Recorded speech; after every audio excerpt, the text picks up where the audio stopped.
नमस्कार, मैं doctor Abha Kumari, consultant radiation oncology, SCG eco cancer centre, Kolkata में कार्यरत हूँ। हमारे पास हमारे बहुत सारे पेशेंट ये पूछा करते हैं कि हम क्या दोबारा रेडियोथेरेपी हम दे सकते हैं?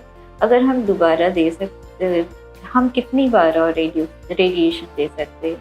दोबारा रेडिएशन देने को री रेडिएशन कहते हैं। री रेडिएशन का मतलब होता है कि हम उसी जगह में सेम जगह पे रेडिएशन को दोबारा देना होता है। लेकिन दोबारा रेडिएशन देने में हमें बहुत सारे फैक्टर को कंसीडर किया जाता है, जैसे उस पेशेंट का डिजीज फ्री सर्वाइवल कैसा है, कितने साल तक वो कैंसर फ्री था। दूसरा है कि हमारा इंटेंट क्या है, क्या हम क्यूरेटिव इंटेंट से ट्रीट कर रहे हैं। हमारा जो ट्रीटमेंट का तरीका होता है वो दो तरह का होता है, एक क्यूरेटिव इंटेंट होता है, एक पैलिएटिव इंटेंट होता है। क्यूरेटिव इंटेंट का मतलब होता है कि हम पेशेंट को बोलते हैं कि हम आपकी बीमारी को कुछ हद तक सही कर सकते हैं। पैलिएटिव इंटेंट का मतलब होता है कि हम आपकी बीमारी को कुछ समय तक कंट्रोल कर सकते हैं और हम आपकी जो डिजीज़ है, आपकी जो क्वालिटी ऑफ लाइफ है, उसको हम कुछ हद तक मेंटेन करने की कोशिश करेंगे। जब हम क्यूरेटिव इंटेंट की बात करते हैं तो उसके साथ साथ ये भी मद्देनज़र रखते हैं क्या हमारे पास दूसरा कोई बेस्ट अवेलेबल ऑप्शन है या नहीं है। जैसे हम उसकी सर्जरी कर सकते हैं या हम उसकी कीमोथेरेपी दे सकते हैं।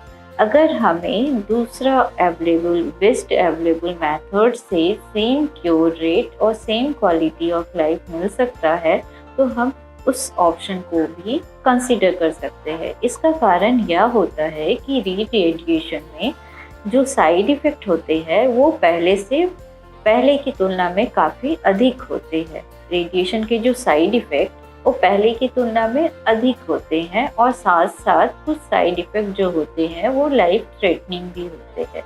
तो इसके अलावा भी रेडिएशन में यह देखा जाता है कि उसके पहले उन्हें रेडिएशन का डोज कितना मिला है, उनका एरिया ऑफ ट्रीटमेंट क्या था, उनके कितने वॉल्यूम ट्रीट किए गए थे। दूसरा है कि उनका जो नॉर्मल सराउंडिंग जो टिश्यू है, जिसको OAR कहते हैं, ऑर्गन एट रिस्क है, उनको कितना डोज मिला है। तो ये सारी चीज़ को कंसीडर करके ही दोबारा रेडिएशन दिया जाता है और रेडिएशन हमेशा 6 से 12 महीने के बाद ही कंसीडर किया जाता है। जैसा कि मैंने बताया कि दोबारा रेडिएशन देने से जो उनका साइड इफ़ेक्ट होता है वो पहले से अधिक होता है। तो इन सारी बातें को हमें कंसीडर करना पड़ता है। अब आते हैं हम पैलिएटिव इंटेंट में। सपोज मान लीजिए किसी पेशेंट है जिन्हें ब्रेस्ट कैंसर हुआ है था और उन्होंने उसकी सर्जरी, रेडियोथेरेपी, कीमोथेरेपी सब कराई और वो बहुत साल तक बहुत अच्छी थी। लेकिन कुछ साल के बाद उनकी बीमारी दूसरी जगह पे फैल गई, जैसे बोन पे आ गई या लिवर पे आ गई या लंग पे आ गई। अगर उनको दोबारा रेडिएशन की ज़रूरत होती है, जैसे अगर उनकी हड्डियों में दर्द होती है, ये दर्द पेन किलर से नहीं ख़त्म होता है, तो उस जगह पे हम रेडियोथेरेपी दोबारा दे सकते हैं। लेकिन यहाँ पे हमारा जो रेडिएशन हमने दिया है वो सेम जगह पे नहीं दिया है, ये हमने दूसरी जगह पे दिया है। और इस तरह के रेडिएशन में जो डोज होता है, रेडियोथेरेपी का डोज होता है, वो बहुत कम होता है। लेकिन अगर हम इसी जगह पे दोबारा रेडिएशन करें, अगर उनका पेन कम नहीं हुआ है तो फिर हमें फिर से कंसीडर करना पड़ेगा।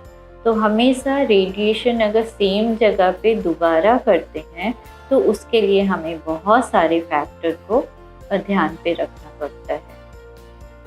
नमस्कार।